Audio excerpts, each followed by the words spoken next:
Welcome back to DFL as we discuss the life and the work of St. Lucia's Police Commissioner Vernon Francois. Now, I said that we were going to talk about the police, and I'm going to, because we had a lot of questions about this. Now, here are the questions.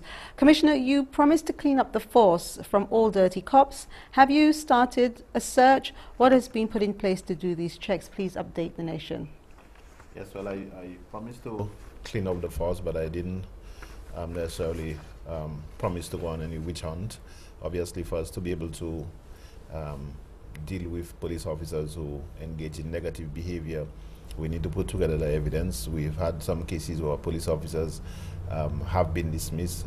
I think what we are not doing well enough is really publicizing the instances where we have dealt with police officers. So we have police officers now who are before the court, police officers who are on suspension, police officers who have been dismissed, but it is something that we have to do systematically. We have to get the evidence. We have to ensure that that it is not just somebody just saying something about a police officer, but that we can prove in every case, as we do with other people, really. So, but it is something that I'm still focused on, and I have warned the police officers that I'm prepared to support them when they do the right thing. But if they do things that are not right, if they engage in negative behavior, I propose to deal with them also. I mean, it could be a difficult situation because it's a catch-22. If you name and shame, then it's not actually saying a good thing for us as a society, but at the same time, perhaps people feel more confident in you if you are naming and shaming the people who are supposed to be listening. Yeah, and I think people will feel more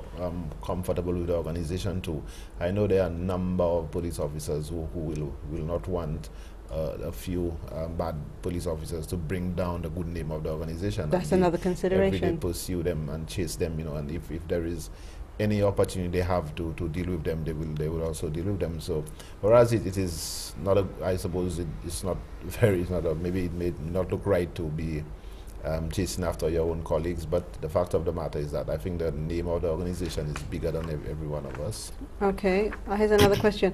Why is it right for police officers to shoot persons and say they are defending themselves and it's okay, whilst a correctional officer who shoots an ex-prisoner defending himself is treated like a criminal? Well, we have to deal with every case on its individual merit. We have had cases of police officers who shot people, and then they are before the courts also. So the correctional officer is before the court. In every single case, we conduct an investigation, and if it's determined that there is evidence for the individual involved to be prosecuted, whether you're a police officer or correctional officer, we will do just that. Okay. Why do policemen take police vehicles home when they're off duty?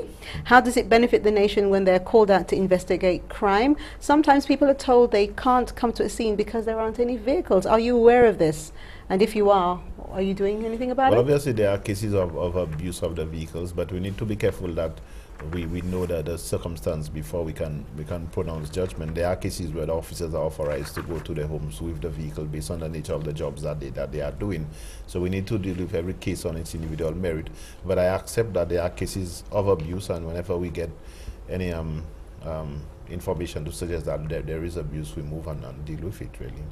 Okay. There was talk of police officers no longer being allowed to moonlight or compete with the security companies for business. What is your position on this issue? Well, my position remains the same. Police officers are in fact allowed to moonlight, what we call off-duty employment. What we do, we develop an off-duty employment policy, which there are some steps that the police officers are supposed to follow. They get permission from my office, and we look at their own record, their own performance and whatever, and make a determination as to whether we should give them permission. So they get permission to moonlight. I don't know about competing with security companies, really. It's a matter of, I think there's a role for security companies, and there's also a role for off-duty police officers.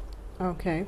All right. I have tons of questions on police, but I think that I want to move on to something, because a lot of the time people talk about the police or things that are negative. But one thing that a lot of us fail to realize is a lot of us actually support crime in one way or the other. I mean, do you find that? Yes, we do, really, because a number of the cases that we have had to deal with, particularly the cases involving robbery and other stealing offenses. If there was not a market, the individual who is involved in the stealing, they will not have stolen the item. So a number of us, who are good Christians, normal citizens, we will purchase the camera from somebody who will steal it from a visitor. If we know that we have a relative who's involved in criminal activity, we'll try and protect and defend that person. If we know that we have a son who's walking about the house with a firearm, it's no big deal for us until something has gone wrong. So I think as a people, we need to look at ourselves and look at the ways and means that we should avoid contributing to the crime problem that we faced. And in the same token, if we are thinking of police officers, we have to think of them as people as well. They bleed just like you do, especially the ones who are good. They have feelings just like you do. I mean, is there anything in place to support the police when they go through difficult times? Sometimes like a police officer, perhaps he had to shoot someone to defend himself. I mean, a lot of people might just think, oh, he's just doing his job. He doesn't feel anything. That's just part of his job.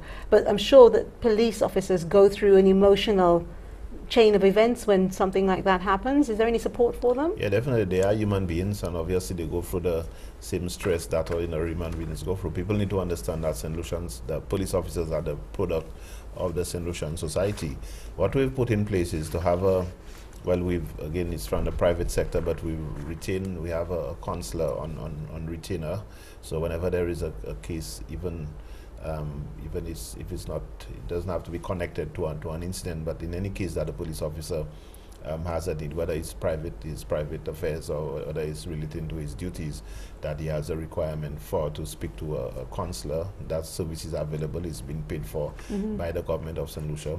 We want to go one step further by trying to put in place somebody who's directly aligned or associated with the police department to do it on a full-time basis, because at the moment it's done in the private sector, because the person is still going ahead and perform her normal duties, but that is available to police officers, and we encourage them to capitalize on it. Okay.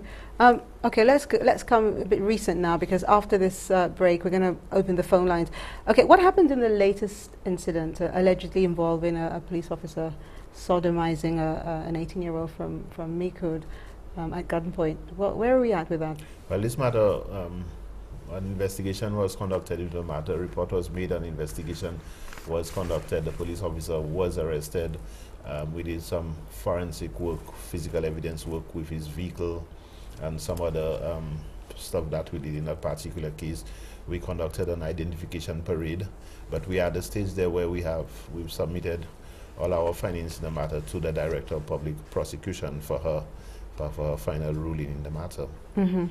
Okay, well, there are lots of things coming here. I mean, my notes say that there were 6 murders on Ireland over the weekend of October the 14th to the 16th, and although we can't go into all of them, I mean, has anything been done with them? That weekend, that is a month of October, yes, there was just so much happening then.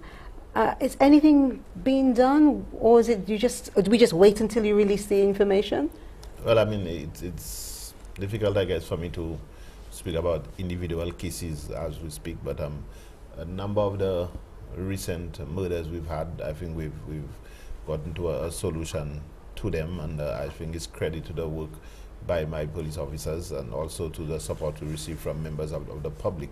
There are obviously some of them that are still unsolved, but we are following leads. But you see, the reality of police work is that you can only deal with the evidence that you are provided with. You don't really manufacture evidence. So it is possible that a number of these cases that are unsolved, there is somebody, or there are people who have information about it. I mean, so what about the Gloria Greenwood case? I mean, she was murdered over a year ago. Anything happening there? Well, as far as I know, that matter, somebody was arrested on the matter somebody's before the court for that matter. Okay, at this moment. All right. Well, I mean, it's very difficult, because sometimes people actually say that the delay is because the police have obstructed or they contaminate evidence. No, I think my police officers are high. I think we've achieved a degree of professionalism in crime scene investigation, and if people, they can see when police officers are on the crime scene, they are we have dedicated scenes of crime officers who are trained, so we are not using normal investigators or normal police officers to process the crime scene. The crime scene is actually being processed by dedicated and trained scenes of crime officers. Additionally, we work along with the forensic lab, and if there is a requirement, we'll bring somebody along from the forensic lab for us. So as far as the collection of evidence, we don't really have an issue with it. And if anybody can show any case where there was contamination during the course of the collection of the evidence, then we can deal with it. But I know from what the system we are using at this point in time, where the collection of the evidence is done by dedicated and trained scenes of crime officers, that is working very well for us. Okay, well, when we come back for the break, I want to talk about the 911 calls. People are very upset. It takes them too long to get through to the emergency services. And we'll take your calls after the break. Here's a quick reminder of tonight's giveaways, which can be found on delawfactorlive.com and on our BBM profile. All right, I'm not going to remind you now. Let's just go to the break. You should know them by now. And when we come back, we're going to have some more questions from you, and we'll open the phone lines. See you soon.